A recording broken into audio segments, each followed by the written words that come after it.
Voilà. Tout solo non moi pembe tout le belanon makambo ya papa chéri. Papa chéri la kisi biso preuve moko ke de baba kaza mwana Congo, aza mwana Congo wa. Le calme bon, peut-être sentir yango. Eh ben preuve abouye quand bat baganga nganga lokwa ba mbwa ka ba tonton bat baganga nganga lokwa so ndeni ni parce que yebaka muto aza ba nerf solide. Le calme est bon. Tension P, ça va. Papa chef la bête les 19 to yebaki to monique to bingo men noir ko men noir té. C'est parce que ba côté ba problème ba visa ba libérer bango 40 visa. Vu que ba étudier makambo Mirabel ezali place moko 800 personnes, 40 personnes ba kende ça la ba théâtre tout ça. Au moins on dirait de rien 40 visa et ça mou belé. Alors ba libérer bango à peu près de 10 visas. Donc ba tirer ba manœuvre wana ya kosololo ya koloba ya kosololo ya koloba et ko pesa ka ke noté fallait ba pesa bango mais après les 10 comme qui week-end.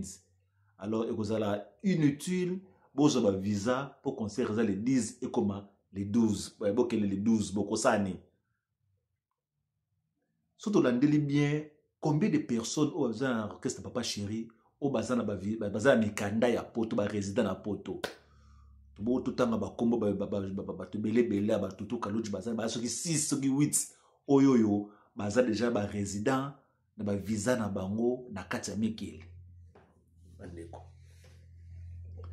toujours soki jibe enga azaki penza na besoin yemo ka beta concert anga telemana ko beta ne concert na mais teli penza boye équipe nanga o ba préparaki ba nato rata concert na décembre ti lelo oyo ba toka pona ko sala makambo na bona ndenge na bango ba répétition ba toka na ko kanga ba pa ba toka na ba chorégraphie ba toka na ba nzembo siko fa ba yemba wana atika bango po kende ko beta na poto na soki 8 musiciens anga kena bango oui attention à kena na 6 ata 10 musiciens.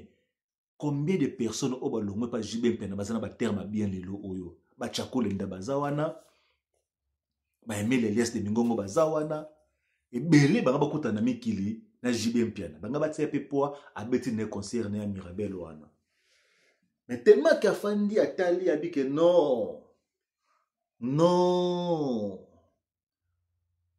équipe na ngali kemba o ba kemba na Kinshasa faut pour ba kende kolia mbala ba sepela na ngana mikili. Omoni kibo te malamu ya jibe mpiana ndenge bomisi na media.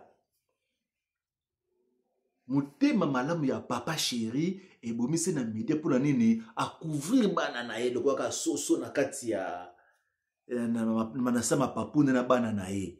A koufeli ba musicien na ye ono msuba kenda poto te ba msuba kota sika. Po bele ba tutu kalo chako te na pe de pas avion ke na ye adeni mikili. Tout cas, le côté mané lelo a kene mikili. Ba soki 6 soki 9 wana o bazana banina bango. Ba Rio bazawana ba Fidel bazawana bazaba mikanda ya poto. To bo ba visa ba bimete. Surtout créer ba business tout le bel episode to ko bana biso mais papa chéri a faire voir biso ke aza papa na kati ya libota. Papa chéri a faire voir biso ke aza mwana ya Congo ya solo. Tinda robane le calme bon wana to sentir en mokta. Oui que banda soki décembre ti lobo loba na bino ka Congo a jibe mpiana mais le calme bon à répondre à ne pe bino peut-être.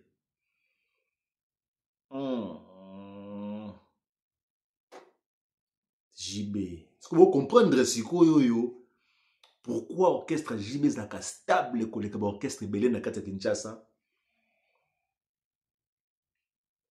Est-ce que vous tout solo non entre nous? Est-ce que vous comprenez ce que non papa chéri penza orchestre n'est stable koleka ba orchestre belé na Kinshasa? Tout solo la pembe. Tout le monde ba chroniqueur musu ba bimi ozu ba occasion bo take papa chéri bozo ta occasion ya lobela ne batinda rabino so ba na bo tanga ba komo ba groupe na bino komo na lobela ba to so ya ndenge nini topesaka respect na bactere na biso modèle oyo. Sans vous mentir, na kosa bino te topesaka respect na acteur na biso ya modèle oyo. Papa chéri, mutaleki soso na go. Voilà, ola bona ngolo bebele na takaki makambo jibe mpia na vendredi pour nazaki na méchant mabe, méchant na ngazaki kaka no po BCBG fallait basa la conférence de presse avant, ata même vendredi na butu, fallait ba leka ba pesa biso mwa ndenge zalaka. Ba fan bazali bazoloba, fallait ba loba to yebi yango. Tosuka non wakende te yango mona keno epete ba plan na mutu papa to bimina ndenga des autres loba o foko to loba. Anyway, za Saint Figaro ndenga zalaka toujours boko pembe likambo na moto te l'autre tout bakaka pona papa chéri taka leader a mufude leader a modèle oyo tana swaga bazui wapi. Voilà, bye bye.